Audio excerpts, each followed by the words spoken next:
Welcome to News Park here in Starkville, Mississippi, where the SEC Network is proud to present Game 1 of this crucial three-game series between the number 6 Arkansas Razorbacks and the 15th-ranked Mississippi State Bulldogs. Hello, everyone. Alongside Madison Kennedy Farmer, the former MSU All-American, I'm Will Komeyer. So glad to have you on board with us here tonight. And Maddie, you and I have been amped up all week. We cannot wait to call this series. What are you looking forward to most in this three-game set? I think really just a competitive series all weekend long. You know, both teams have pitching staffs that are dominating national rankings. And on the opposite side of the ball with the offense, Arkansas 1 through 9, there are no holes in their lineup. And the Mississippi State bats really started to wake up last weekend in their Florida series. No doubt. Let's take a closer look at this pitching. And first of all, for Arkansas, we got to talk about Robin Herron, this week's SEC Pitcher of the Week. What impresses you the most out of her? She's really just the workhorse of the Arkansas pitching staff. You know, she goes at hitters, makes them chase, and she really doesn't play around. No, she certainly doesn't. 11-2 record this year, an ERA just over 1.5. And as we shift gears from Arkansas to Mississippi State, this Mississippi State pitching staff, they have dominated the strike zone this year as Peja Gould gets the start here tonight.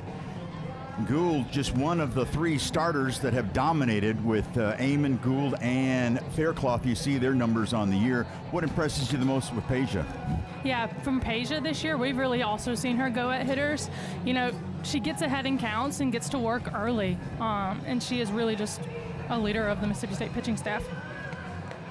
And the lineup that she will face tonight for Arkansas, this is a dominant lineup. There you see Gould out of Stockton, California, and her numbers on the year, making her 18th start, ERA under 1.5. Let's take a look at that batting order that she will face for Arkansas tonight. And this is an Arkansas batting order that this offense has been dynamic. They're among the nation's leaders in a handful of categories. Yeah, they really have been dynamic, and like I said before, there are no holes in this Arkansas lineup. 1 through 9, you expect every single batter to do something. And away we go, a called strike on Reagan Johnson. Johnson broke the Arkansas career hits record in a win over Florida back on March 27th. Lifts this one to left.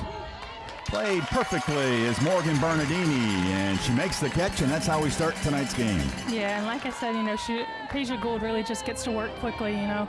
Second pitch of the game and already having one out there, so just going straight at the hitters. So here's Brinley Bain. Bain has started all but one game this year. She's played in all 39 now.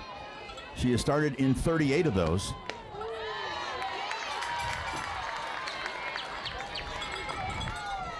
Home plate umpire, by the way, tonight, Ronald White. We've got Anthony Small over at first base, and our third base umpire is Anthony Williams.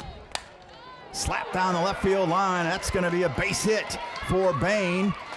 She's digging for second, and she'll slide in with a double. And our first base hit of the night belongs to Brinley Bain for Arkansas. I really like what I'm seeing so far, just in the second batter from the Arkansas lineup. They understand that Peja Gould is going to work quickly in counts and get ahead quickly. So as a batter, you have to understand that when she gives you something to hit, you got to go hit it. So here's Ella McDowell. She's a sophomore. She recorded her first career multi-home run game with a pair of solo shots in a win in late March at Central Arkansas.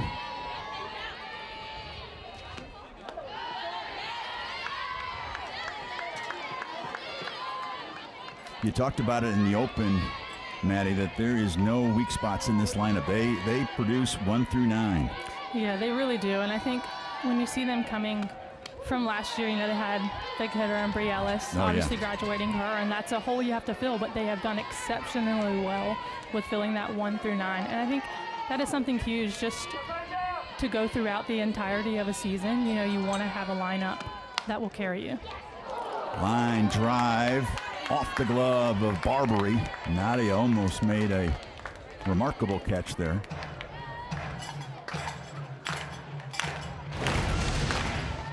Yeah, she was so close here. Just all out for her team here in the first inning.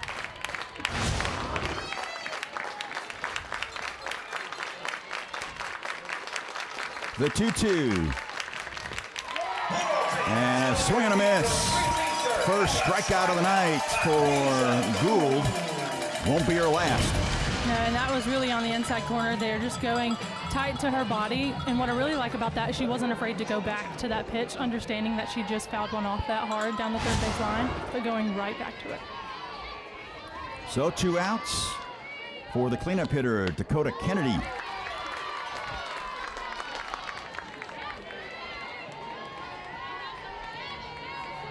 Kennedy hitting at 353. She's hitting, though, 438 with runners in scoring position. Chop to the left side. Styles throw on target. And that will take care of the Razorbacks. And Arkansas strands Bain at second. When we come back, we'll check out the MSU batting order and tell you who they will face in the circle tonight.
Robin Herron getting the start in the circle tonight. 11-2 record on the year. What jumps out to me, Maddie, 108 strikeouts in 64 2/3 innings. Yeah, she's a very impressive pitcher, and really, like I said before, the workhorse of this lineup. And I think tonight we're going to see a lot of just pitching away from the hitters, lots of curve. She has a really effective low rise and an off speed that she can use when she gets ahead and counts. And the lineup that she will face, leading off, is Kiara Sells. You see, she's 12th in the Southeastern Conference with those 13 home runs, but she has been on fire ever since Samantha Ricketts put her in the leadoff spot. How about 474 batting average and an OPS over 1,500 in the last 7 games since Ricketts put her in the leadoff spot? Yeah, that's been impressive from Kiara Sells to see her as she's moved to this the leadoff spot. Sells, Styles, and Carter here in the bottom of the first.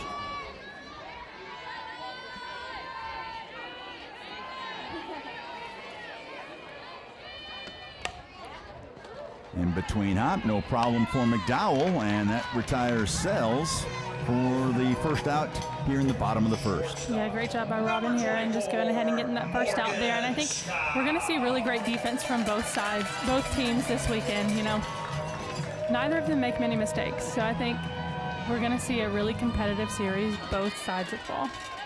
Yeah, and both coaches talked about that, how their defenses have been clean. And that is such a huge help to any pitcher, and these are quality pitchers to start with, and you put some solid defense behind them. That's a deadly combination. It makes for some beautiful softball to watch. It really is. Yeah, this one's upstairs to Stiles. Morgan Stiles had been the leadoff hitter up until the last 7 games, now 8 games. She has started all 43 games now this year. There's a called strike. Sells, Stiles, and Barbary are the only Bulldogs that have started all 43 games. We have seen lots of changes with this lineup this year. Fly to right, Wyckoff. No problem. And there's 2 outs as Stiles is retired. Designated player, number 19, Anna Carter. So here's Anna Carter.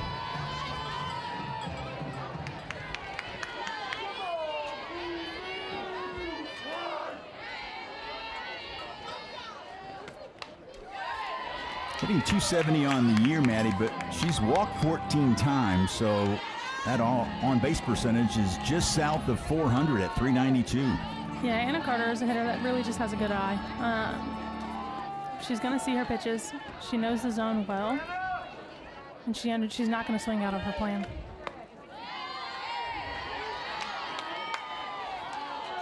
One and one to Carter. If she can reach, we'll see Ernstes.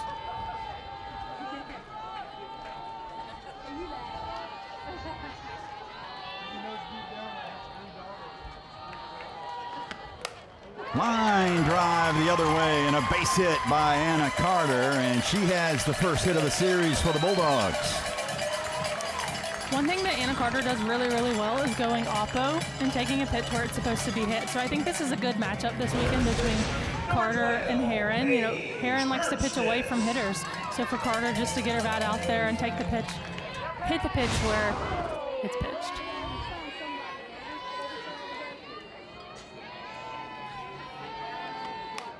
Fouled straight back by Ernstes. Yeah, I mean, it's, you know, there's some players that have a tendency to want to pull it. Yeah. Want to pull it, but you pull it, it's a ground ball on the infield, but you go the other way, and that was a line drive, a nice swing there by Carter.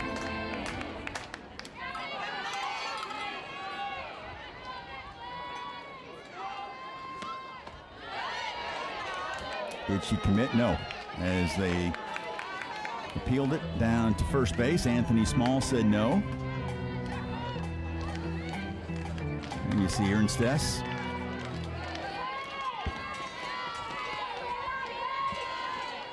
She's driven in 15 this year. There's a strike called.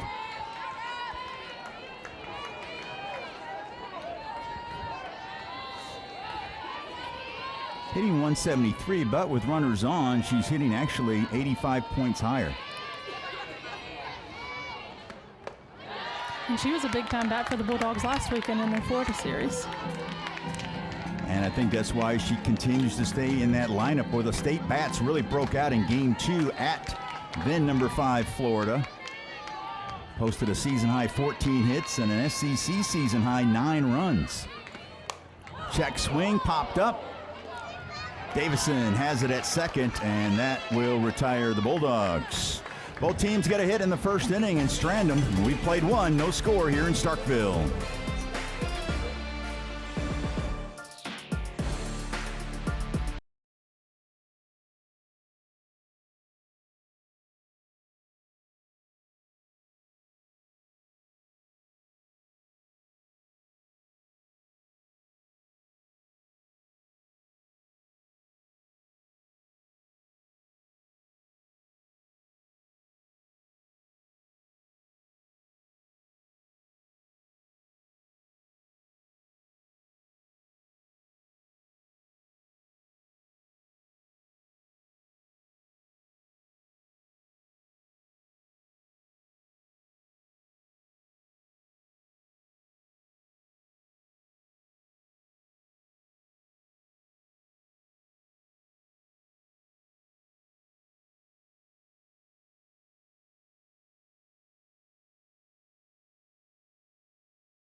Arkansas and its head coach, Courtney Deifel. Boy, what a career she has had head coaching Arkansas. You see a couple SEC regular season and even an SEC tournament title and 8 straight NCAA tournament appearances, trying to make it 9 in a row this year.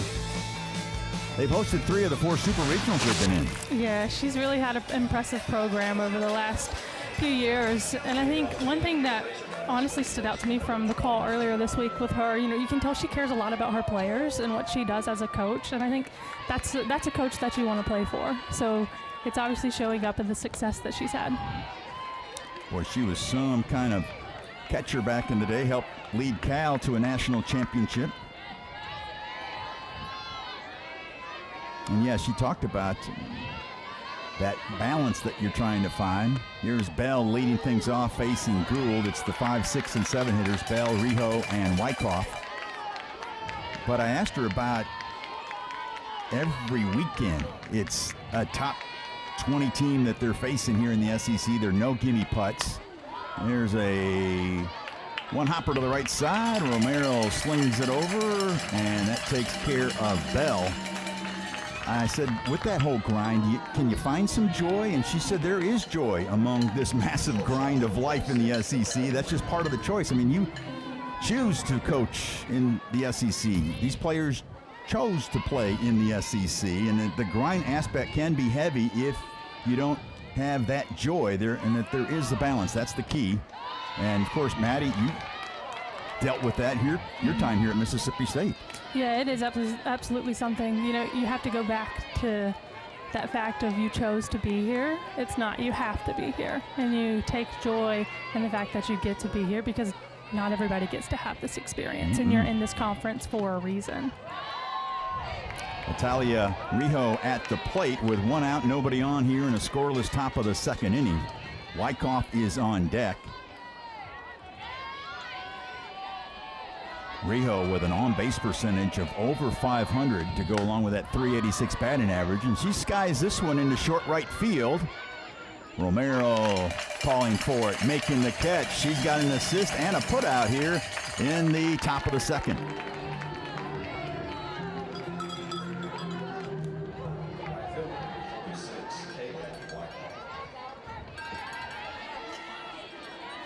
And here's Kaylee Wyckoff.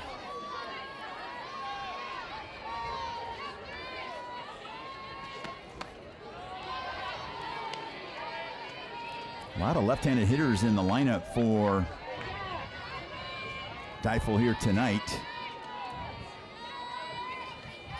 Wyckoff is 1 of 5. She has started all 39 games for the 6th-ranked Razorbacks.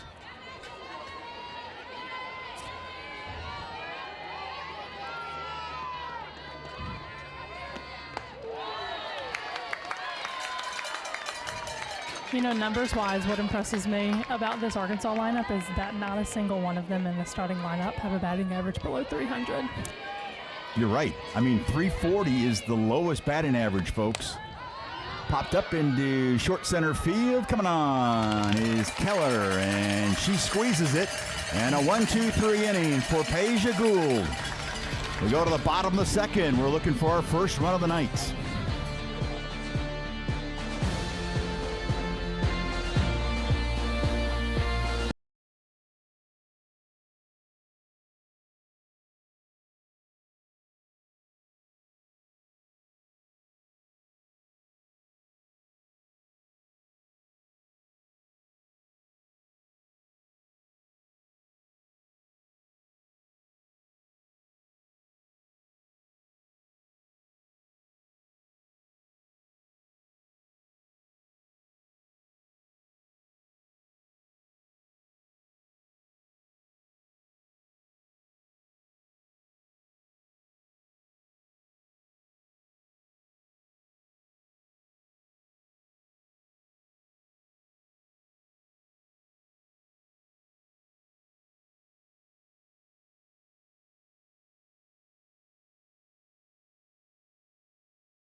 It's in her 7th year here in charge of this MSU softball program. She arrived in 2015 as an assistant, and since then they've broken the school record for home runs 5 times. And you see, she was the fastest coach to 200 wins in program history. And earlier this year named the head coach of the American Samoan national team. You played for her, Maddie. Yeah, and I think playing for her, and obviously now 2 years out, just seeing where the program started with her when she took the job, where it is now, she's just gotten better year after year. Barbary grounds one to short. Nice job by Riho. Didn't panic when she bobbled it at first, and she takes care of Nadia Barbary for the first out here in the second. And that's a nod to how elite this Arkansas defense is. You know, she bobbled it right there, and a lot of players will kind of freak out and probably overthrow it, not get to the ball at all. But Riho just even killed. Okay, yeah, I bobbled it, but I'm going to pick it up and throw her out anyways. Yeah, that throw was right on target, to no surprise.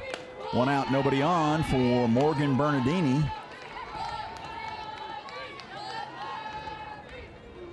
A senior from Illinois.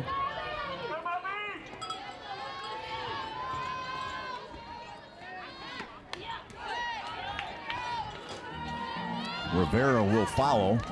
5, 6, and 7 hitters facing the lefty Robin Heron.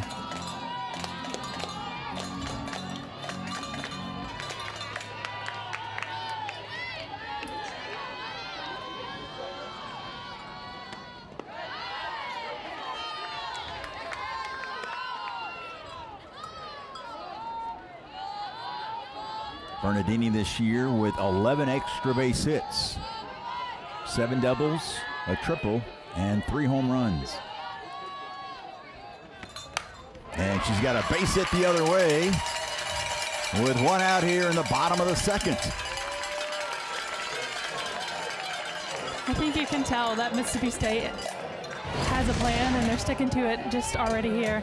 This first time through the lineup with Morgan Bernardini just kind of poking her bat out there and going with the ball, understanding that Robin Heron's going to pitch away from you. And so don't try and do too much. Here's Rivera. Pops this one up over our heads. In fact, just on the roof above us.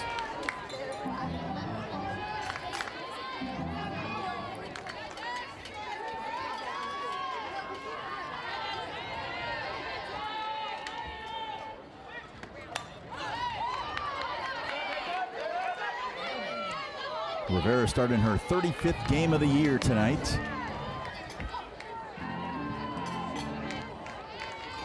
How about 96 at-bats? And she has yet to strike out. Yeah, that is not a stat that you're going to see every day.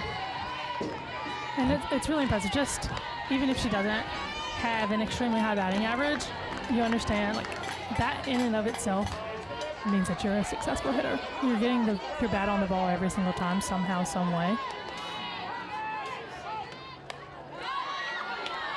And she's one of just 2, and you saw the graphic there just moments ago, one of 2 nationally with over 70 at-bats this year that has yet to strike out. Of course, she's got 0-2 the count. Let's see if the Kohlmeyer curse is in effect here tonight. The 0-2. That one foul. Rivera facing Robin Heron. We asked Coach Deifel what makes her so good. Deifel was saying that Heron's just so consistent. Each year she's found ways to elevate her game. And Rivera slaps one down the right field line. That's a fair ball. She's digging for 2, and she'll slide in safely. A hustle double for Des Rivera, and the Bulldogs have 2 in scoring position. All 3 hits so far from Mississippi State are all going oppo, and that was off the end of the bat, but that's more than okay. You know, that's a very productive at bat to get your runner from first to third, and now you have 2 runners in scoring position. There you see Rivera with her 7th 2-bagger of the year. Saw Bernardini, the runner, at third, and here's Kinley Keller, the freshman.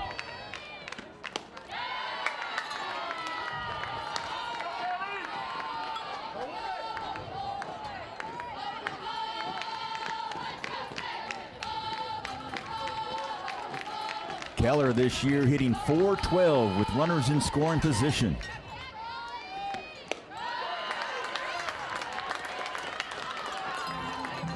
And 2-0 the count, and Miller's going to come out. Kennedy Miller to talk with her standout pitcher, Robin Herron.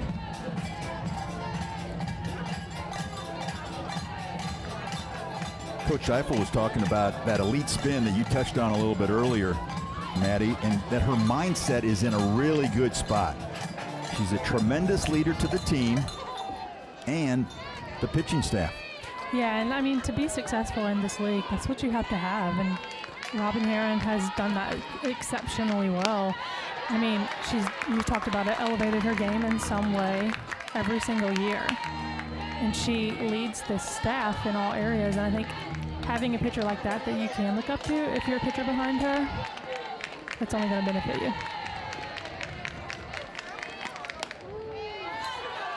There's a strike called. 3-1 the count.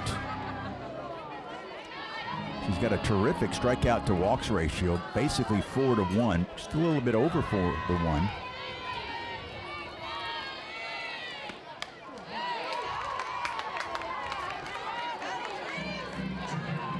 Three and two now the count to Keller.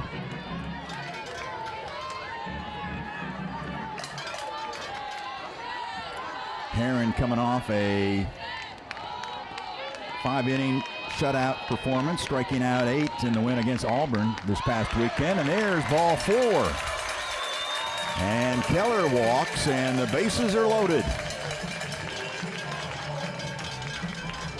You know something on the call with Coach Ricketts this week, we asked her what, going forward this last half of postseason, or last half of the SEC season, I mean, what's the message to the team? What are you working on?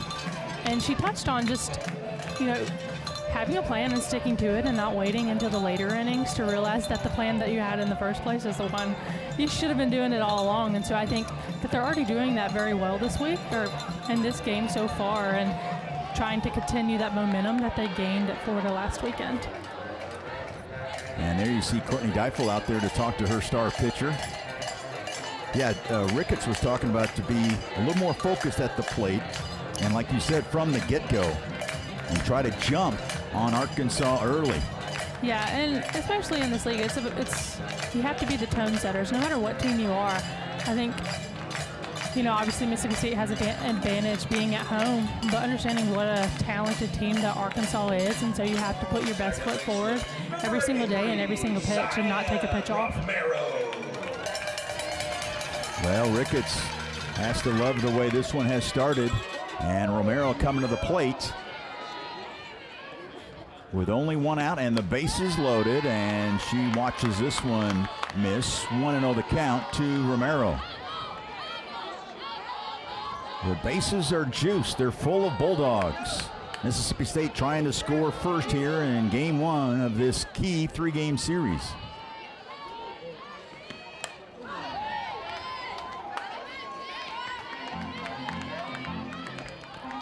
Romero hitting only 149 on the year, but with runners in scoring position, you can double that and then some, hitting 308 with runners in scoring position. She's got 2 of them in scoring position with Bernardini at third, Rivera at second.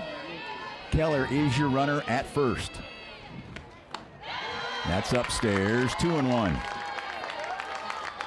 And what is kind of surprising so far, Herron this year, opponents are only hitting $157 against her. But so far, the Bulldogs have managed 3 hits in 7 official plate appearances so far. That one's fouled straight back, and that'll even the count. And I think, Arkansas had the Monday series. They had a little less time to prepare than Mississippi State did, but even still, Mississippi State, knowing that Robin Herron is the #1 pitcher of the staff, there's so much data, so much video out there. You can analyze every single thing that a pitcher does and prepare like no other. It is incredible, the analytics and the technology, like you mentioned. Sometimes, and Samantha Ricketts told us that earlier this year, sometimes you feel like you can maybe overload the circuits. Oh, There's maybe absolutely. too much information. Yeah, sometimes you can prepare a little too much and start to overanalyze it. The 2-2 from Heron to Romero, and a swing and a miss. Heron needed a strikeout, and she got one as she went upstairs on Romero. That's a huge out by Heron there, just really going all sides of the plate. And that one just making Romero chase up there. That's a great job. And so it's up to Sells with 2 outs. Bases loaded. Sells led off the bottom of the first with a grounder to third. And Dow took care of her.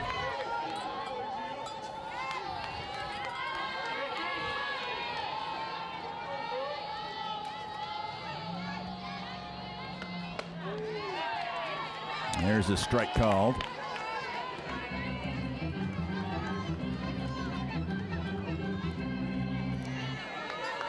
Sells this year, .433 with runners in scoring position.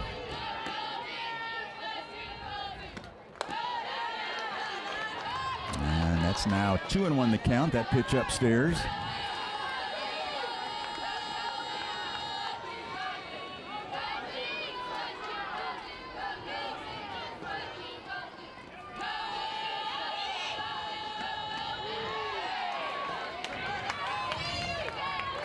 That was a really competitive pitch from Heron there. I like that one, just kind of really just going right at her there, but hitting that other outside corner of the plate a little bit. Heron in Arkansas, they did not allow an earned run in the series against Auburn. Which was absolutely remarkable. That's the first time that's happened since May of 2000. And the Hogs did not allow, as I mentioned, an earned run over 3 games of a conference series. As I mentioned, since 2000, they did that against Ole Miss.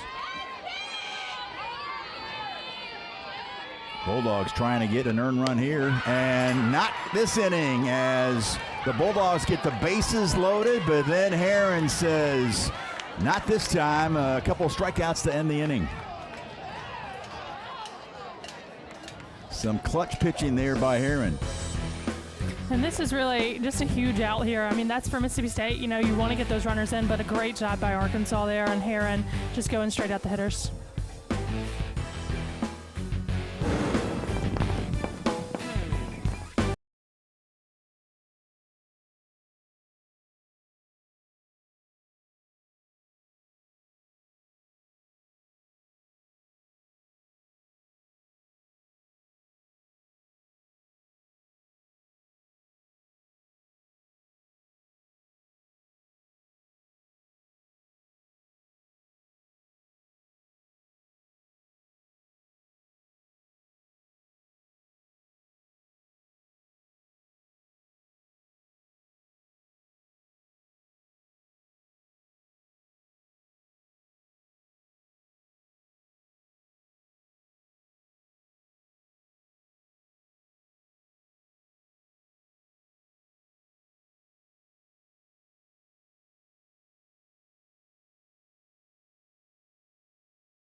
Back to News Park.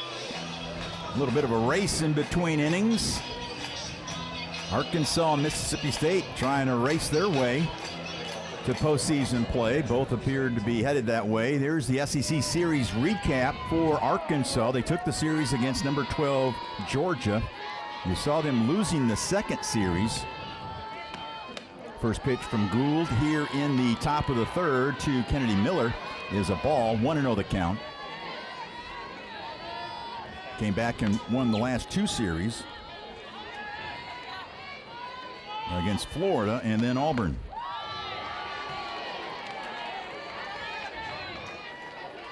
It's the 8, 9, and 1 hitters for Arkansas here in the top of the 3rd. Miller, Davison, and Johnson. And there's a strike called. So far today, Arkansas just 1 for 7 at the plate against Gould.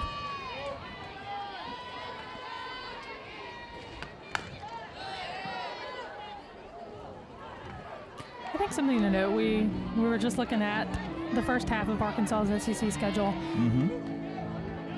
All of their SEC schedule is extremely hard this year, but they're doing so well in it. You know, losing that series to Alabama, Alabama's in the top 5. And I think you can look at that and be like, okay, yeah, well, so far they're 1-3. Or what? 3-1. Yeah, no shame in losing to the Crimson Tide. None at all. And I think something to note, just on our call earlier this week with Coach Steifel, is, you know, the message to the team now, people asking, you know, what are you looking forward to in the last half of SEC season? It's a tough go. She's like, yeah, the end is hard, but the beginning was hard too. And so understanding what you were successful with in the beginning and carrying that over. And Miller will trot down to first as the Razorbacks get the leadoff hitter on as Miller gets hit by a pitch. Second base runner against Gould tonight. And so here's Carly Davison, the number 9 hitter. Not number 9 hitter numbers this year, hitting .368. And she's got some pop. 6 home runs, and she's driven in 30. Yeah, there are truly no holes in their lineup.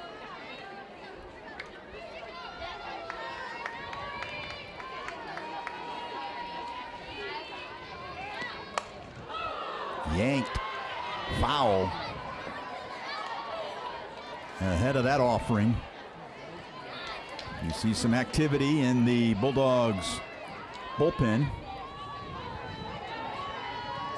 You know, with having no holes in the lineup, I think you really can't take a pitch off.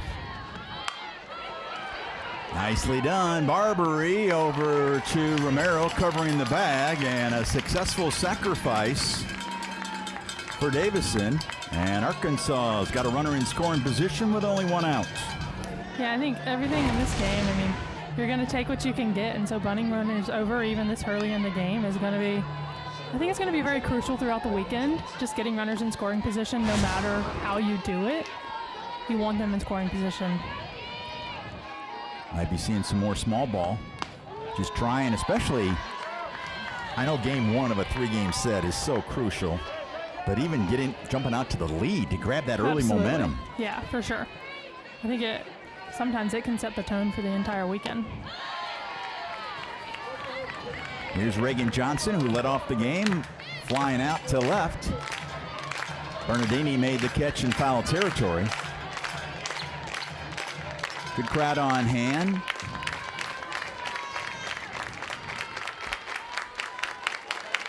Supposed to be just beautiful weather all 3 days. There's a nice job by the pitcher, Gould, and she fires a strike over to third to Barbary.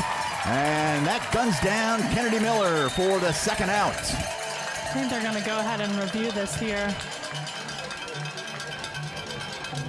It seemed to me Kennedy Miller thought for certain that she was safe. So we're going to see it on the replay here, see what it looks like.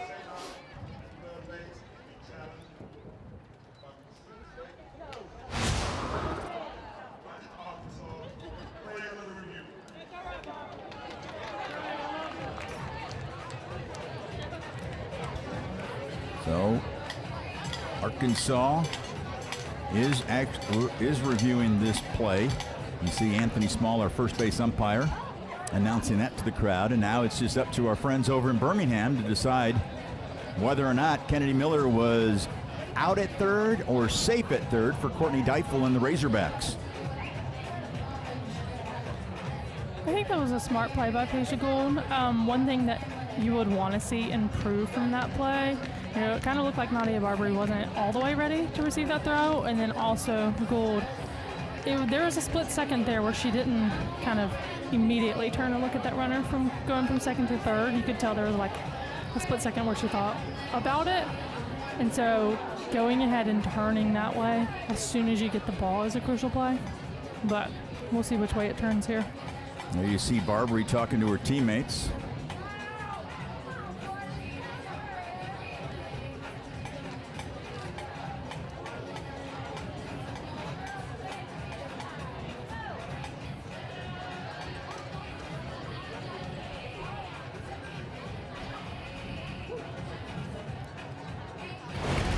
Let's look at it one more time, Maddie.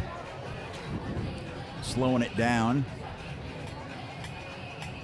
I mean, the ball beats Miller there. It's just whether or not the tag is down there in time before Miller hits the bag. I mean, you can't tell all the way, but I think, honestly, a little bit like right there, it looks like her foot got in there before the tag was applied. Mm-hmm. And that's one of those, like once you receive the ball, getting straight to the base instead of to the runner.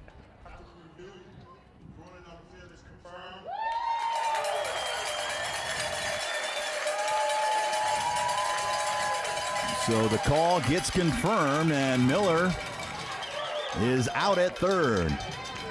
So great job by the Mississippi State defense, just going and getting that out. You want to see it happen a little bit quicker like I was talking about before, but that's still a crucial out.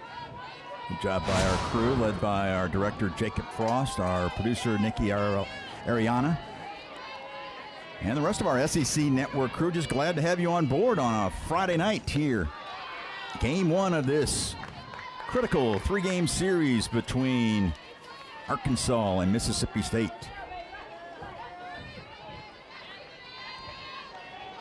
So Reagan Johnson reaches on the fielder's choice. 2 outs for Bain. Brinley Bain hit a double her first time up.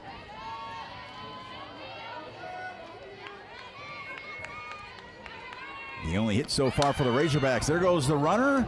Romero knocks it down, and the throw to Richardson is not in time. It looked like maybe, I should say, Ernstess.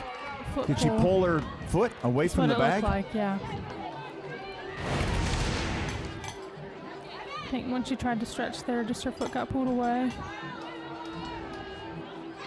And honestly, I think that's a learning moment right there.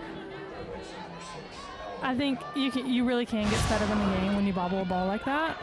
And when your teammate bobbles a ball and you think you need to go stretch further than you actually do. But in that replay there, you could see that she wasn't really anywhere close to being safe because Romero has a good arm. And so just a learning moment for any first baseman out there that's watching right now, understanding, where runners at are on the field when the play is happening. Bain reaches on the air by Romero. Johnson is at second with 2 outs.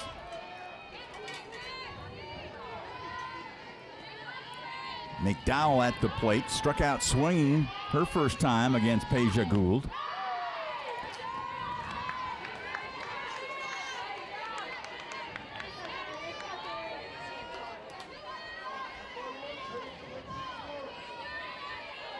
McDowell with 10 home runs this year, 41 runs batted in, and she sends one into the air into short center field, and that is Keller taking care of her. And the Razorbacks strand a couple. We played 2.5. No score here in Starkville.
Samantha Ricketts. A little conversation with first base coach Zach Shaw. Taking a look at what Ricketts and company has done so far. They gave Tennessee its first loss of the season, although they lost that series as well as at number 15 Georgia. They did take the series against a top 25 South Carolina team, and then last weekend losing 2 of 3 at Florida. You see all of those rankings next to every team, and this week you take on a team that's got a number 6 next to its name. What a grind. Absolutely. Bulldogs will have Stiles, Carter, and Ernstess, the 2, 3, and 4 hitters, facing Heron. Bulldogs had a golden opportunity last inning, had the bases loaded with only 1 out, but Heron struck out Romero and Sells to end the threat.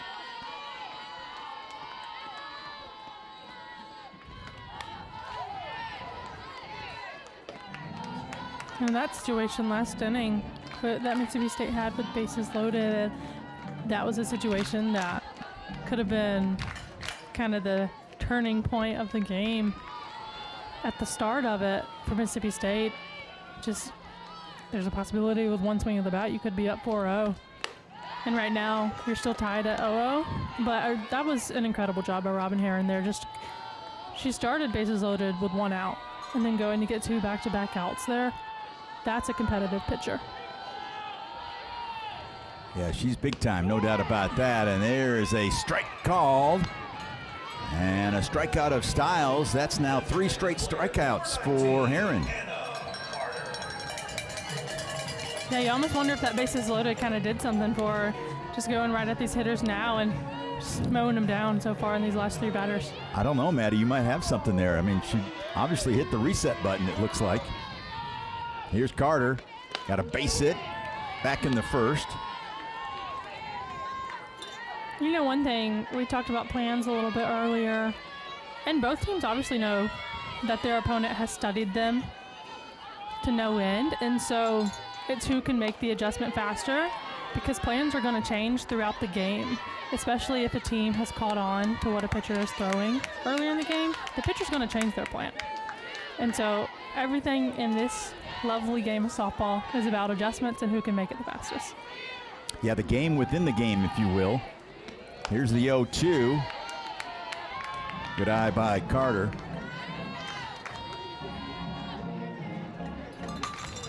The team describes Anna Carter, her backup career as a stand-up comedian.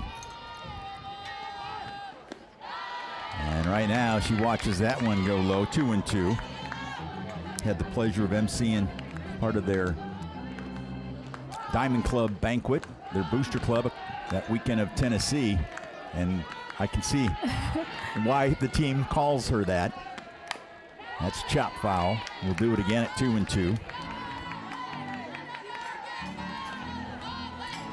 She actually played against Mississippi State here in Starkville at the Snowman in 2025 while at Southern Illinois. Former Saluki, now Bulldog.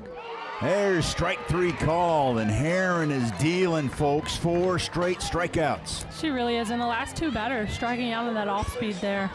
I mean, her off speed can be lethal if you're not prepared for it. And even when you are prepared, it can still be pretty lethal.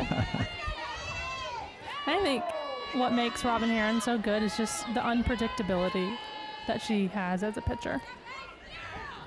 Because I don't know that we saw as many off speeds the first time through the lineup, but now she's adding that in there just as another kind of dynamic to her game. Yeah, it makes the hitter think of, make something else to those hitters to think about when facing her.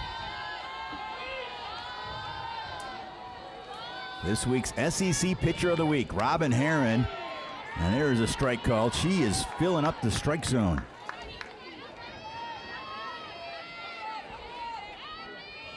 Through her 3rd career no-hitter, struck out 12 in a 6-0 win against Northwestern earlier this year.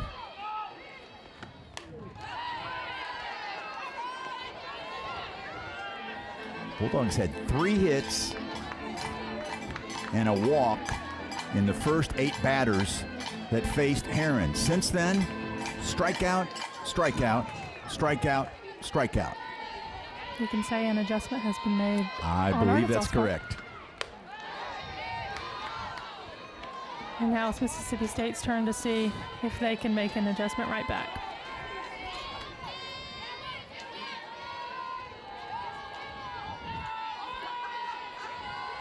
The 2-2 to Ernstes. And that runs the count full. Ernstes popped up to Davison at second to end the first inning.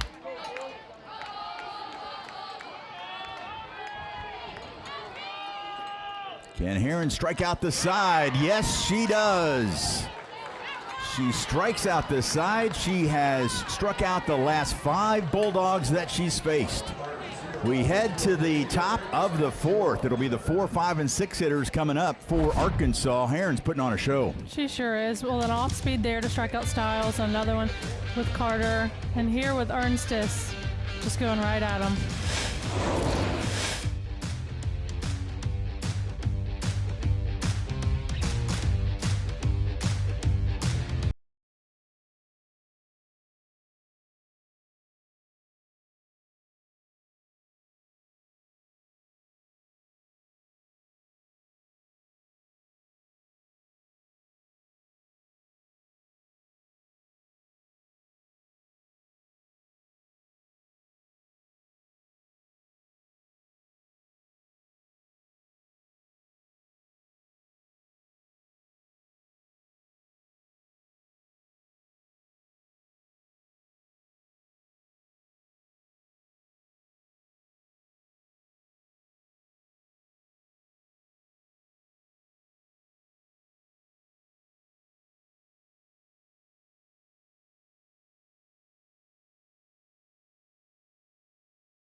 Top of the 4th inning here at News Park in Starkville. No score.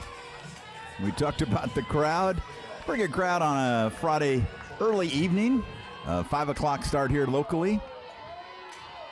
Having some fun here at the ballpark. Can't beat it. First of 3. First pitch. Line drive. Base hit.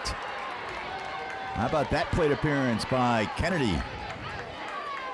Yeah, Dakota Kennedy there. Just go ahead and getting her swing off on the ball, understanding Gould's going to come right at you. That was a great swing. Styles tried to climb the ladder but couldn't quite get to it. And a leadoff single. Second straight inning that the Razorbacks have had a leadoff hitter on.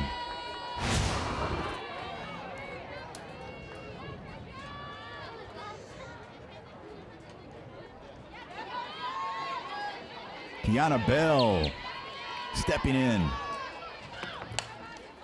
Barbary to Romero, the relay in time, and a 5-4-3 double play as the Bulldogs send it around the horn, and a big-time double play by that Dog defense. A huge double play there, just Barbary to Romero, and Romero with a quick transfer, and Ernstes just doing a good job striking over where the ball's thrown there. Nicely done. Started by Nadia Barbary, an all-SEC defensive player. And now here's Rijo with 2 out and nobody on. And as you mentioned, Romero with the quick turn.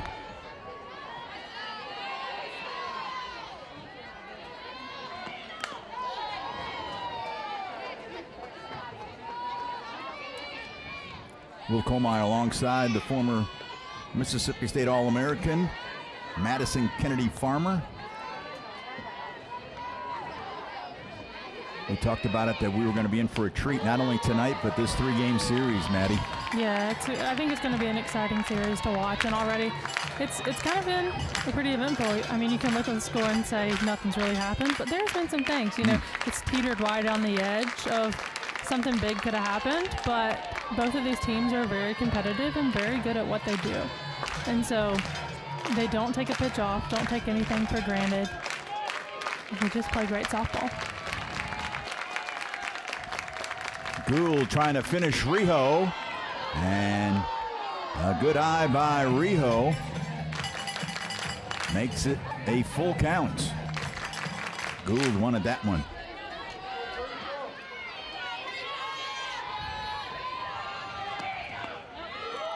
And that's ball 4, and Rijo trots down to first, the first walk of the night for Gould. She did hit a batter back in the second.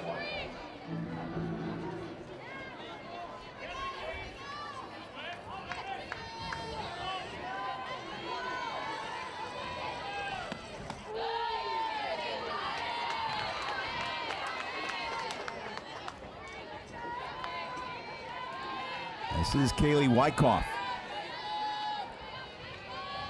Flew out to center her first time up. Stiles sidearms it over to Ernstess. And the walk does not hurt Gould. We're halfway home here in Starkville, looking for someone to crack the code.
We wear teal not just for me, obviously, but with everyone, just to let them know that we're supporting them every step of the way.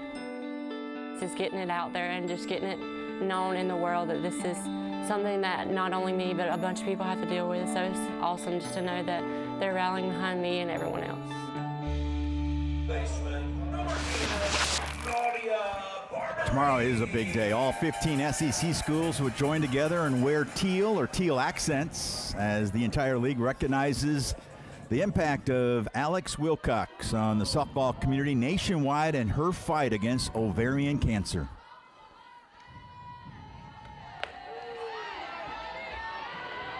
It's something very important, obviously, to Coach Ricketts.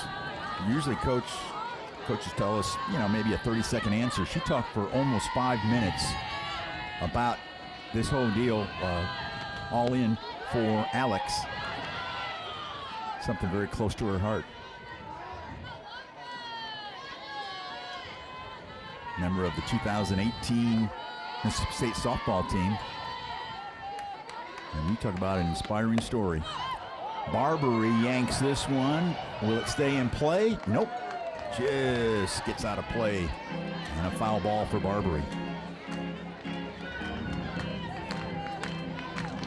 You were a part of this Mississippi State softball program, Maddie, and you saw it firsthand how important that is.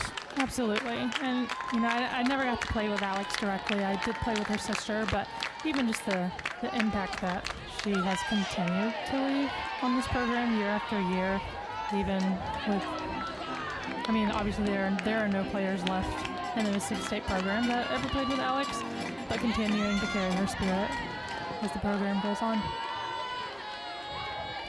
The only Bulldog softball player to have their jersey retired. Barbary with a line drive, single to left. And that stops the streak. Heron had struck out the last 5 Bulldogs.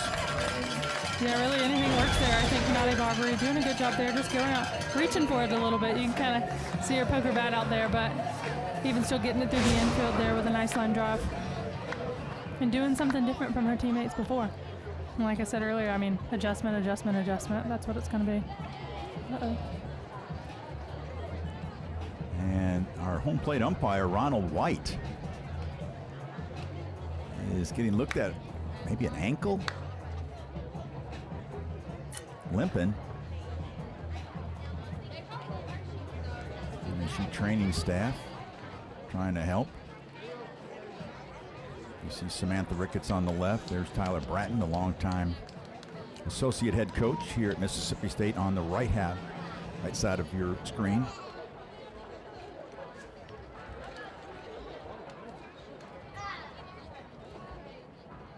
I didn't notice. I was watching the ball, Barbary, the line drive into left, so I didn't catch what happened with Ronald White, our home plate umpire, and I'm not.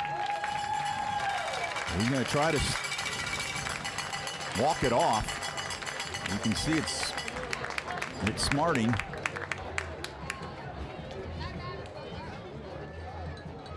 Those umpires are like catchers, right? They battle through a lot.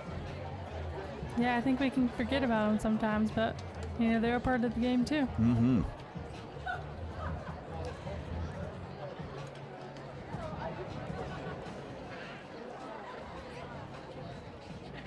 So Barbary at first with nobody out here in the bottom of the 4th inning. Game 1 of this 3-game series, a top 15 face-off this weekend here in Starkville, Mississippi. Barbary the runner at first, as I mentioned, with Morgan Bernardini coming to the plate.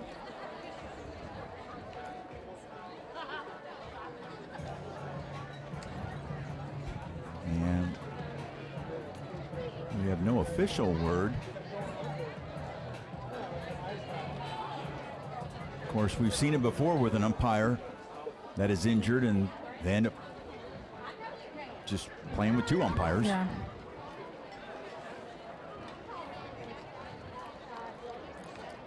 No official word. That's the third base umpire, Anthony Williams. And there you see Anthony Small, the first base umpire, talking with Bratton, former Diamond Dog baseball player here at Mississippi State. They've got a big series this weekend on campus as well, as Tennessee sure do. comes calling. That one just underway at Dudy Noble Field. Lots going on here in Starkville this weekend. It really is. A ton. Starkville's a small town, so it can get busy quick. Heron's like, during this delay, I got to throw a little bit, stay loose.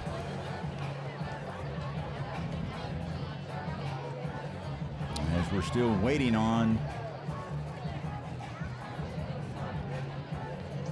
what is going to happen with our home plate umpire, Ronald White.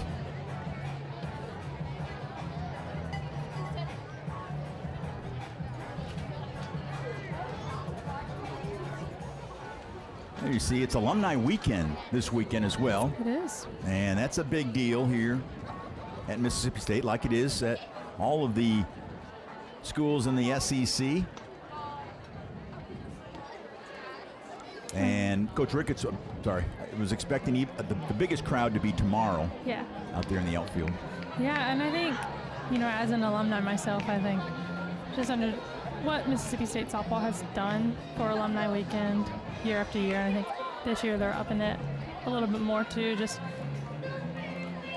getting some community together, I think. And there are a lot of players that, I've never even met from the Mississippi State softball program that are going to be here this weekend. And so I think that's really cool, just putting on a good alumni weekend year after year and adding in things to let, alumni who also built this program as well. And so showing the team now. Well, and that's, Samantha Ricketts talked about just that she was telling her team, these alumni, they are the good foundation. They are the ones that set up this program to where it is.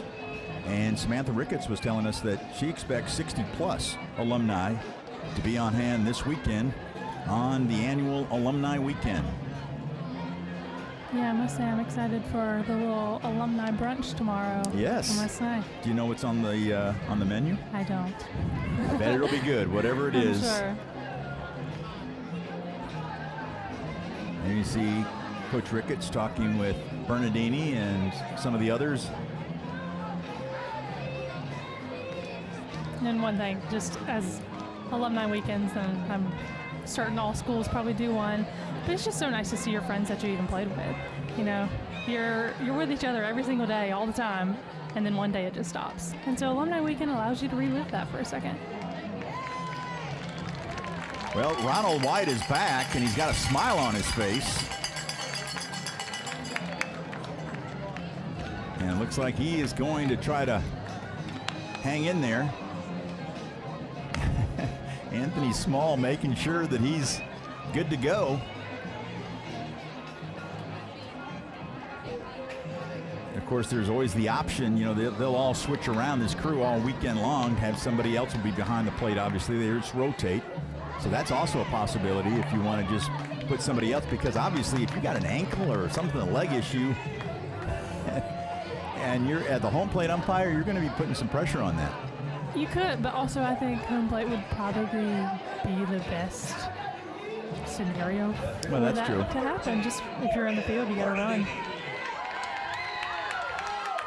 Okay, after the delay, an extended delay, Morgan Bernardini against Robin Heron.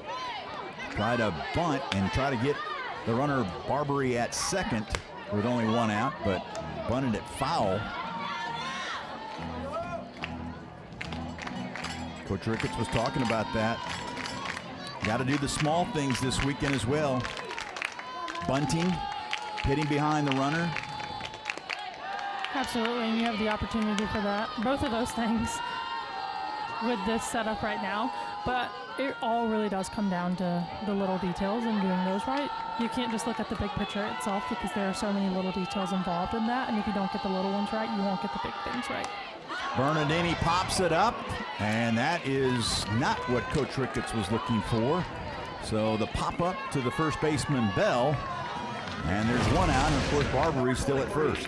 Yeah, I think in a scenario like this, Arkansas obviously knows that you're going to be bunting in this at bat. So as the hitter, or bunter should I say, you have to understand how to get your bat on top of the ball and not pop that up in that scenario. Here's Rivera. Oh, that one ran in on her. And Rivera reaches for the second straight time. She hit a two-strike double the other way her first time up, and this time she gets hit by a pitch. So Barbary now at second, Rivera at first with one out. That obviously did not feel good. Yeah, we didn't get, or Mississippi State didn't get the runner to second before that, but I guess whatever works there. Runner to second, number 5, Allie Supan. So Allie Supan is running for Barbary out there. So Supan at second, Rivera at first with one out, and the freshman, Kinley Keller, coming to the plate. She walked her first time up. Bulldogs with another opportunity with two on with only one out against Heron. And Kinley Keller as a freshman, I think we're going to see her get better and better each year. You can already tell that she kind of has that factor to her where she's going to be an impactful player. And she was SEC Freshman of the Week earlier in the year. And honestly, you can tell that she's just going to be a really good player as she grows through the game. She's a kinesiology major. Wasn't that your major? It was, yes. How about that? She likes to play pickleball. Well, the Bulldogs right now trying to put Heron in a pickle. They got 2 on with only 1 out. And Keller sends a fly ball to right. And the catch made by the right fielder, Del Duca. And that retires Keller for the second out. That's a good job by Arkansas there, especially Del Duca understanding, you're not going to get that runner going from second to third. And so understanding, go ahead and throw it to second. And for any young softball players out there watching, people always tell you go for that lead runner, but in that situation there, that's smart softball where you have no chance. So go ahead and split the runners. They'll allow 2 runners to get in the scoring position. Del Duca came in to play right. Wyckoff started in right field for the Razorbacks. And here's Romero. Runners at the corners, 2 outs for the Bulldogs here in the bottom of the 4th. Romero struck out swinging. Her first plate appearance, that was when the bases were loaded for Mississippi State and only 1 out, and it looks like Gabby Schaefer is hitting for Romero. So a lot of changes for both these teams. Gabby Schaefer, a true freshman. And it looks like they're going to go over a scouting report on Schaefer.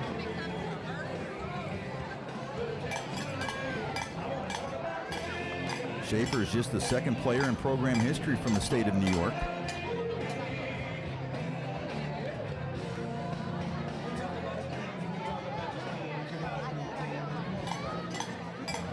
She's had her moments already this year, especially when Romero went down with an injury that first week of the season. Gabby Schaefer got some serious playing time. Yeah, she really did, and she kind of took an opportunity in a way and kind of did her best with it. Hitting 280. But she has walked 6 times and been hit by a pitch 4 times, so her on-base percentage is an even 400. And she's got a 2-0 count here to Heron. Couldn't catch up to that one, and it's 2-1.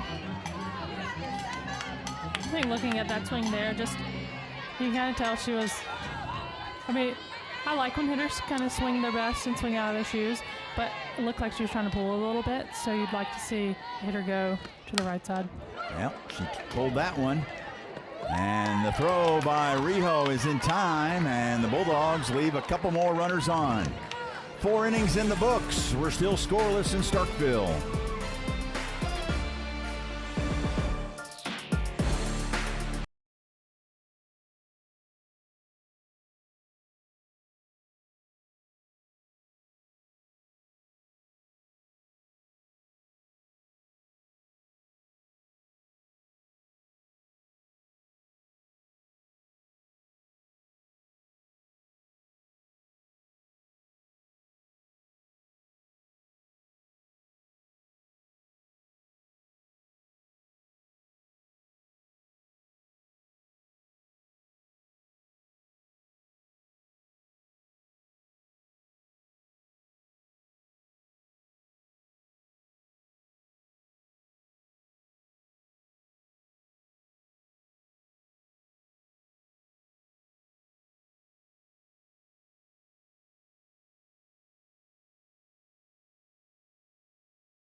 These are the SEC standings starting tonight.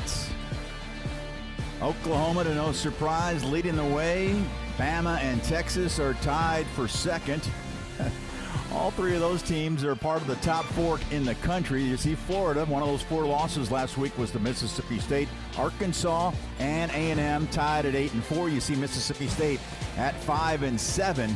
That's hard to believe. Mississippi State is in 9th place, but they're ranked 15th in the country. Yeah, I mean, people always say it that the SEC, it's like a super regional every single weekend series, and so there's really no breaks off in this conference. Boy, ain't that the truth. Here's Kennedy Miller leading things off, followed by Carly Davison, and then the leadoff hitter, Reagan Johnson. So it's the 8-9-1 facing Peja Gould here in the top of the 5th inning. We'll come on alongside Maddie Kennedy Farmer. Fly ball, left field. No problem for Tatum Silva, who just came into the game playing left field. And Silva makes the catch on Kennedy Miller for the first out. Yeah, Miller kind of catching that on the end of her bat there, pulling it. It was kind of an outside pitch, but a good job there by Gould. Just go ahead and get that first out. Last 2 innings, the leadoff hitter reached against Gould. Not here in the top of the 5th. Here's Carly Davison, had a sacrifice bunt her last time up. So you've got Silva, Keller, and Sells in the outfield. Barbary and Stiles still on the left side of the infield. Gabby Schaefer, who hit for Romero, stays in and plays second. And Ernsta still at first. 0-2 the count to Davison.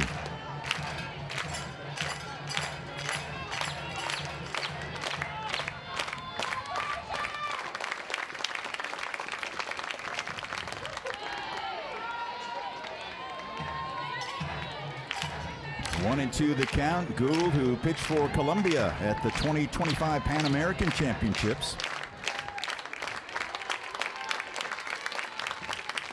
Oh, what a pitch.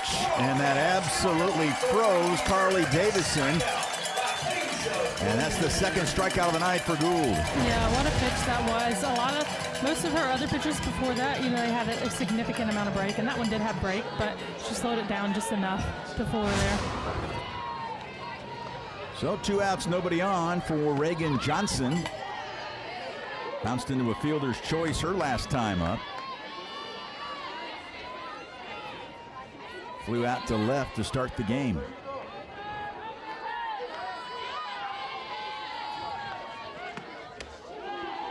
Razorbacks just 2 for 15 at the plate against Peja Gould tonight. What's been working for Gould? Really just going at the hitters, all sides of the plate. I think these hitters are fooled by Gould. Fooled by Gould so far. You're a poet and you don't even know it. Right. There's a strike called. I do think they have done a good job so far of swinging at pitches early in the count. I think a lot of times this year when you watch Gould pitch against other teams, they haven't necessarily caught on to that aspect of it, but knowing that you're facing a pitcher that is going to pitch right at you and try and get ahead in the count and take command of the at-bat, it's on you as a hitter to also take command of the at-bat and understand, I have to put my best swing on the ball early in the count. Because later in the count, you never know what's going to come at you with Gould. Good eye by Johnson right there. In case you just joined us, she broke the Arkansas career hits record by registering her 262nd career hit during the Hogs' 6-2 win against Florida. Here's Stiles. And showing off that right arm is Morgan Stiles, and a clean 1-2-3 inning for Peja Gould.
Mississippi State and Arkansas are tied as we head to the bottom of the 5th. No score, but this is where the Bulldogs usually get their, well, they light their fire, if you will. They've scored 45 of the 71 runs in the 5th inning or later.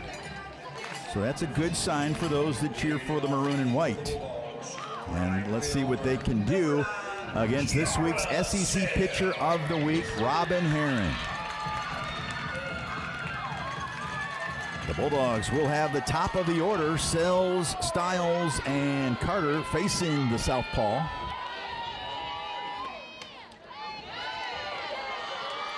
Sells 0 for 2 against Herron. He's got 11 two-hit games this year, a trio of 3-hit games, so 14 multi-hit games, which leads the team.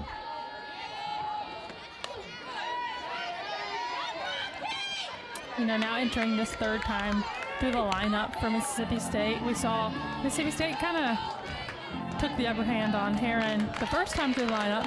Herron took the upper hand 2nd time through the lineup, so it's going to be interesting to see the different plans and adjustments now going this time through the lineup. Yeah, who's going to break that 1-1 tie? And you're exactly right. The Bulldogs, their first 8 batters tonight had 3 hits and a walk against Herron. Since then, a hit and a hit batsman, and that's it. Sells staying alive. 8th straight game that Samantha Ricketts has placed Sells in that leadoff spot. And she has been on fire ever since, although tonight Herron has tamed her with a ground out and a strikeout swinging. Yeah, I think I'm going to say this, and we just saw Herron throw one kind of in the dirt there, but I think Herron has gotten stronger and stronger as this game has gone on. Her pitches have gotten more precise than the locations that she's throwing, which has made her successful. And there is ball 4, and so Sells on base for the first time. Just the 2nd walk of the night for Robin Herron. And Kiara Sells is a batter that does walk a lot, and she sees pitches well, and she doesn't kind of swing out of the zone a lot. So good job by Sells there, just seeing the ball. So a runner on with nobody out for Morgan Styles. A fly out and a strikeout swinging, and getting back quickly is Sells at first base. We had Davison, the 2nd baseman, came around, tried to surprise her. She had to put the brakes on pretty quick, Sells. Get back just in time. Bulldogs with 4 hits against Herron. Make it 5, as that's a base hit into left center. And they're going to hold Sells at 3rd, and sliding into 2nd is Styles. And Morgan Styles with a 2-bagger. And the Bulldogs have something brewing here in the bottom of the 5th. Great job by Styles there. Just a perfect swing on the ball, getting her bat through the zone. Nice extension there. And now 2 runners in scoring position for the Bulldogs. Nice job by Kennedy out there, not letting that one get all the way to the wall. If that goes to the wall, you know Tyler Bratton is sending the runner Sells, and she would have scored. You're exactly right. That was a really good job by Kennedy, just cutting that ball off, and the way that she was able to pivot her body and get that ball in quickly. It squirts away from the catcher. Sells slides in safely. How about the hustle by Kiara Sells, and the Bulldogs score first.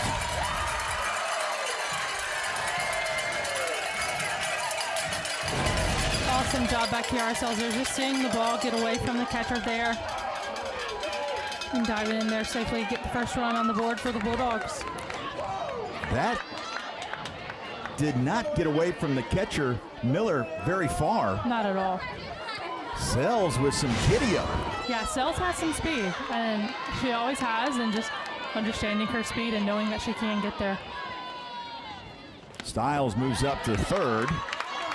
So the Bulldogs with a runner at 3rd, nobody out. There's all kinds of ways to make it 2-0. Carter at the plate had a base hit her first time the other way.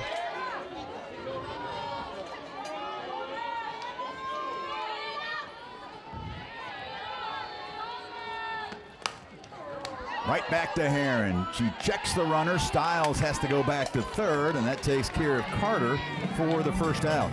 Good job by Herron there just to look Stiles back at third there and get the first out of the inning. That's a big out for Herron. Absolutely. And going back to that play where we just saw Mississippi State score their first run on a pass ball, and I think everything in this game is going to be about margins and keeping mistakes to a minimum, because both teams are very good, very competitive teams that are going to capitalize on mistakes that are made. Here's Ernstess. Yeah, I mean, it doesn't matter the sport. Football, basketball, we talk about turnovers. But points off turnovers are the key. Right. Yeah, and that's the thing in softball, you know, don't give away freebies. No. No gifts. And if you get too charitable, that'll come back to bite you, especially in this league. For sure. Ernstess 0 for 2, a pop-up to the second baseman, Davison, and she struck out swinging. Herron could use a strikeout here, but she now is fallen behind 3-0 to Ernstess. I'd imagine the plan here, just try and get Ernstess to roll over something so you don't have another run come in, because if you get a hitter to roll over ground ball to the left side, it's much easier to not let that run score. And there's ball 4 as Ernstess will head down to first. Third walk of the night for Herron, the second this inning. And Mississippi State really just gaining the momentum here in the bottom of the 5th inning. Abby Richardson coming in. Abby Grace. Talk about someone with some good wheels. Richardson can fly. Absolutely. And with one out here, I'm not going to be surprised if we see a first and third play happen. Try and make some chaos happen on the defense. And Courtney Deifel is going to come out and talk to her standout pitcher. And this might be all for Robin Herron. And it looks like it is. So Herron's night is done. She goes 4 1/3. Gives up a run on 5 hits. The run is not earned. She struck out 5, walked 3. We'll step aside. We'll come back and tell you who will replace Robin Herron in the circle tonight for Arkansas.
Going with the freshman right-hander, Sailor Timmerman, 6'1", out of Minocqua, Wisconsin. Went to Lakeland Union High School. And a tough situation for Timmerman coming in with runners at the corners with only 1 out. Yeah, in a big situation, you're right. Runners at the corners, Mississippi State up 1-0 in the bottom of the 5th here. You feel like the momentum is on Mississippi State's side right now, and so a big task for Timmerman to go ahead and take that back to Arkansas, just as a freshman getting this experience here in SEC play. A solid 2.29 earned run average for the freshman. Facing Nadia Barbary. Fouls off the first pitch, 0-1 the count. Timmerman has had her share of starts this year for the Razorbacks. Coming in with a 8-0 record. Can't get any better than that. Giving up 46 hits in 52 innings. Going from Herron to Timmerman here, a little bit different of a pitcher in a way. I think we're going to see a lot more of a firm pitch from Timmerman. And so for the Mississippi State hitters to make an adjustment. Not as much break as Heron, obviously, because Heron had some wicked break, wicked spin. That spin. Yeah. Big time.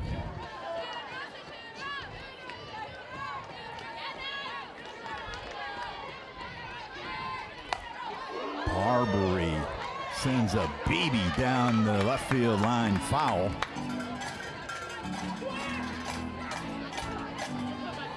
Barbary second on the team with 12 multi-hit games. Trying to get a multi-hit game here tonight. She singled last time up, grounded out to short her first time up. Timmerman making that catcher's mitt pop. But a full count now to Barbary, 3-2. Timmerman looking for a punch out here for Arkansas. Barbary obviously with some other ideas. Yeah, it's interesting so far here, and there's that bat with Timmerman versus Barbary. She's kind of bounced back between both sides of the plate, and Barbary stayed away from the outside pitch, but fouled off the inside pitch really, really well. And so I think so far in this sequence, what we've seen is just each pitch bouncing back and forth, so I'm sure we may see. Swing and a miss. And the runner, Richardson, steals second.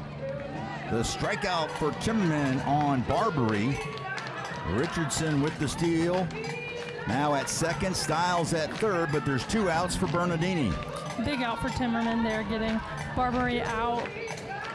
And, she was staying a little bit more in the zone with all the pitches prior to that, but making Barbary swing out of her plan, swing out of the zone, and making her get herself out.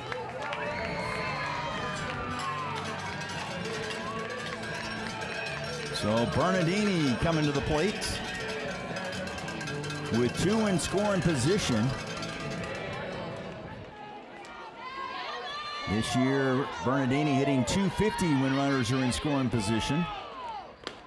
First pitch, a strike called, 0-1 the count. Key moment for Mississippi State. Trying to give Gould a little wiggle room. They've already scored 1, looking for more here in the bottom of the 5th. Man, Timmerman can bring it.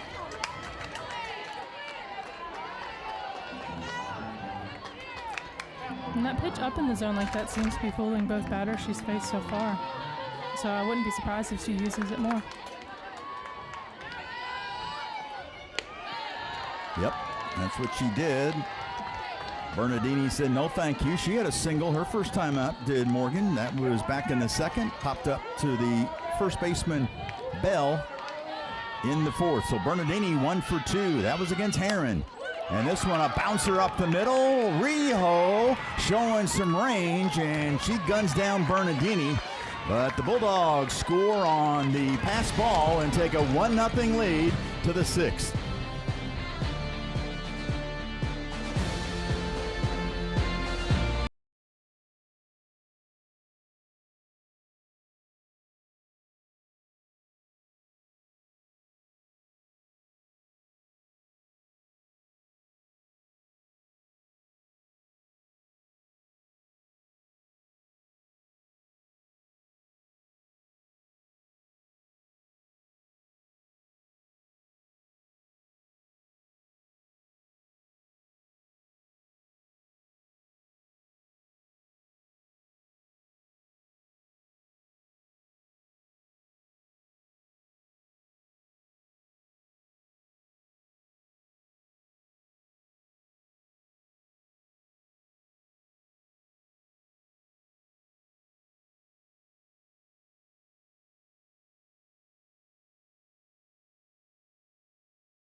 here in Starkville. We head to the top of the 6th. The hosts lead at 1-0. Trivia time, folks. How many teams have 300-plus strikeouts this season? Let's see if we can get this answer right. Nikki Ariana, our producer tonight, coming up with this trivia question. Well, I know one answer, obviously. We know Mississippi State, yeah. yes. They lead the country in strikeouts. They do. I feel like it's going to be like 3. Or, well, Can we have a hint? I mean, is there a hint, Nikki? Nothing. Okay, here we go. Gould facing here in the top of the 6th. The 2, 3, and 4 hitters, Bain, McDowell, and Kennedy.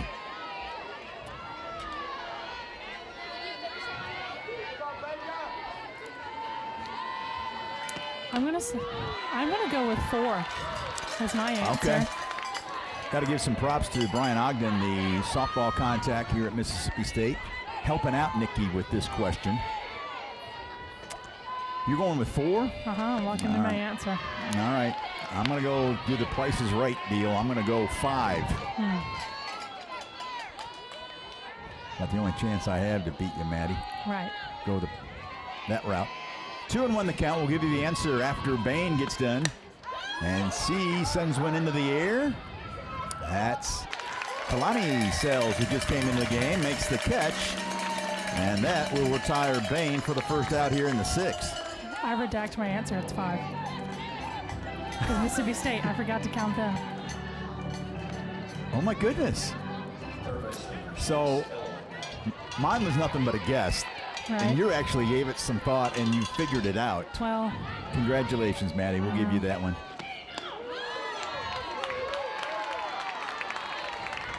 Here's McDowell.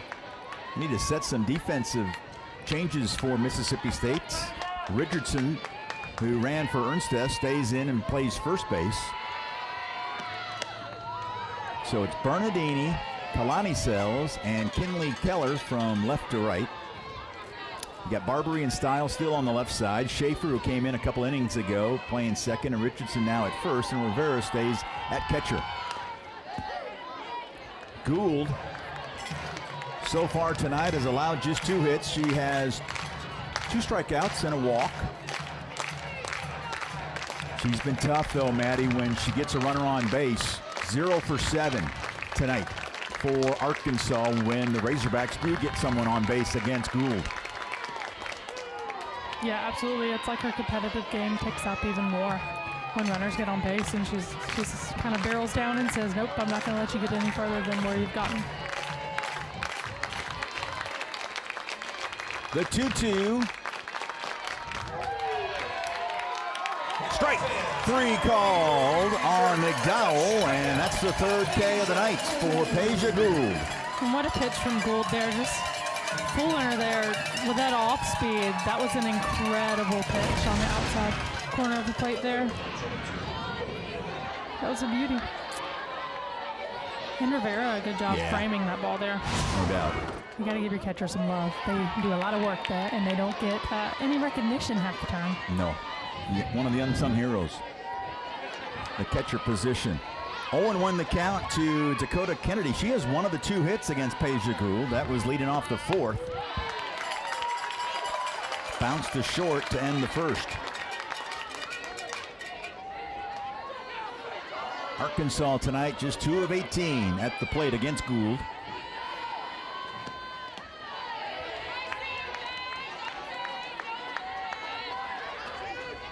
Asking Samantha Ricketts what's impressed her the most about this year's team. She said the pitching has been phenomenal. She said they knew that they would be good, but they have exceeded all expectations, this pitching staff. Yeah. Gives a lot of credit to Taryn Mowat McKinney. Call her Coach T, where she has shined as a pitching coach.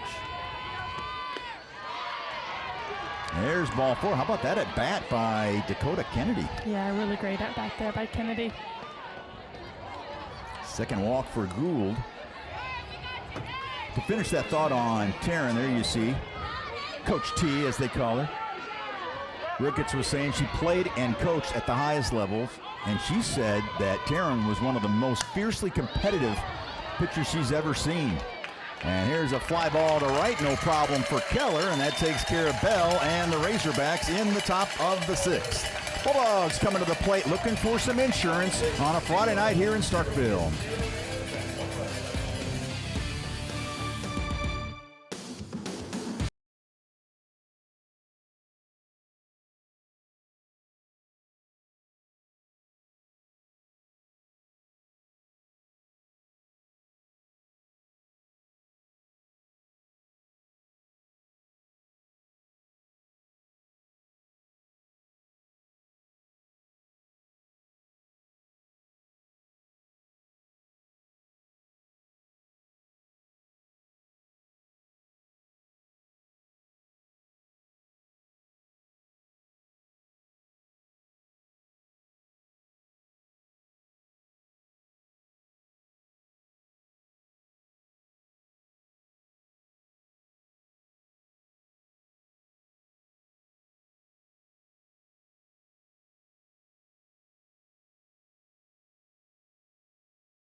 Sixth inning, Mississippi State leads game 1 of this crucial 3-game series against Arkansas. Fans have been entertained. We've had a good old-fashioned pitcher's duel, Maddie.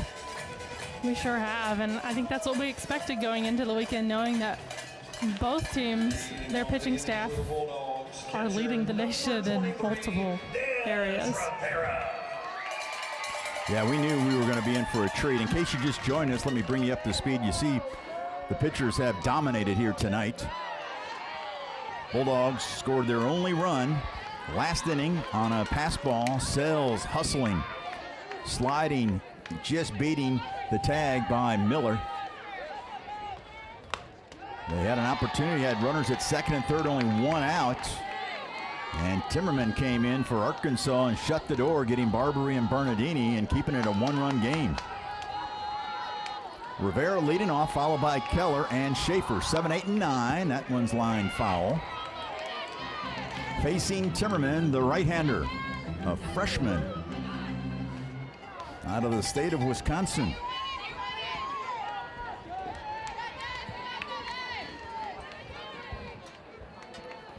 Don't see a lot of players from my home state of Wisconsin. Of course, Greta Grassel for Mississippi State from Boscobel. And here's a bouncer to the right side.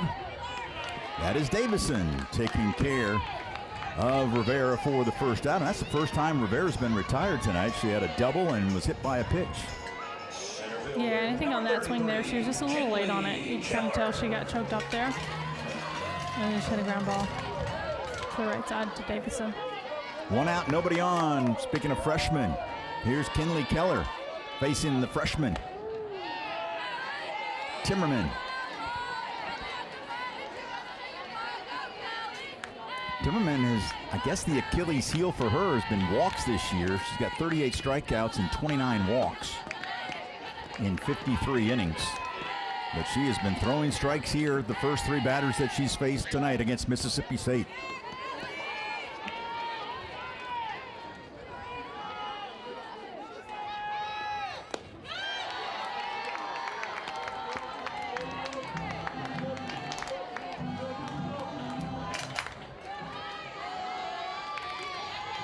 Real, Del Duca, and Miller is the scheduled hitters in the top of the 7th, in case you're wondering, for Arkansas. That is 6, 7, and 8.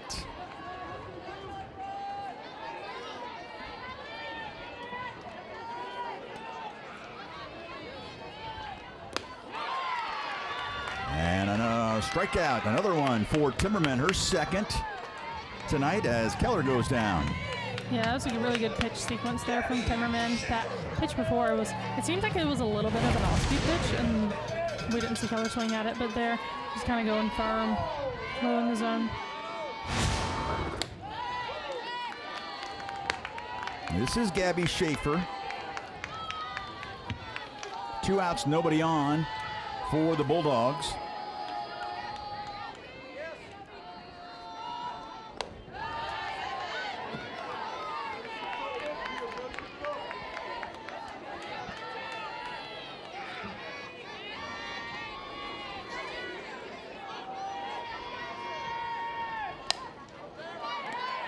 In between hop, McDowell takes care of Schaefer, and it's a 1-2-3 inning for Timmerman. We head to the top of the 7th. Arkansas needs 1 to keep this one going.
Was 33-5 this season. 20 of those wins have come by run rule, but tonight they're being shut out by Peja Gould as we head to the top of the 7th inning. Arkansas down to its final 3 outs.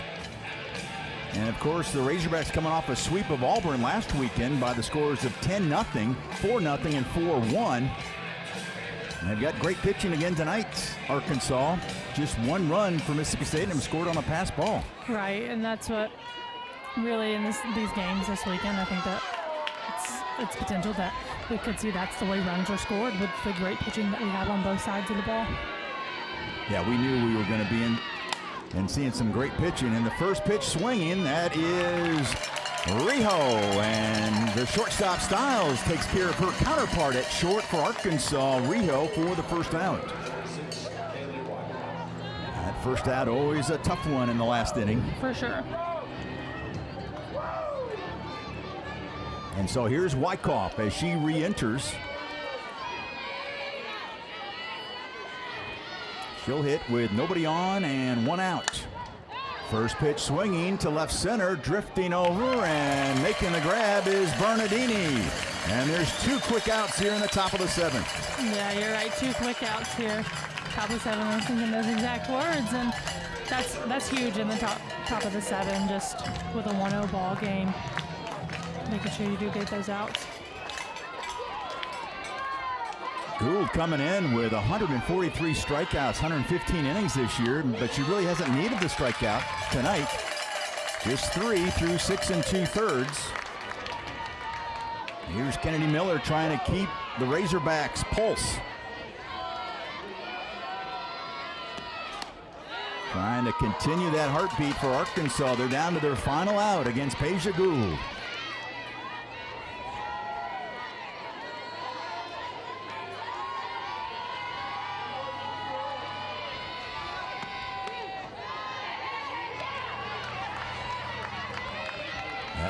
Pitch does move for Peja.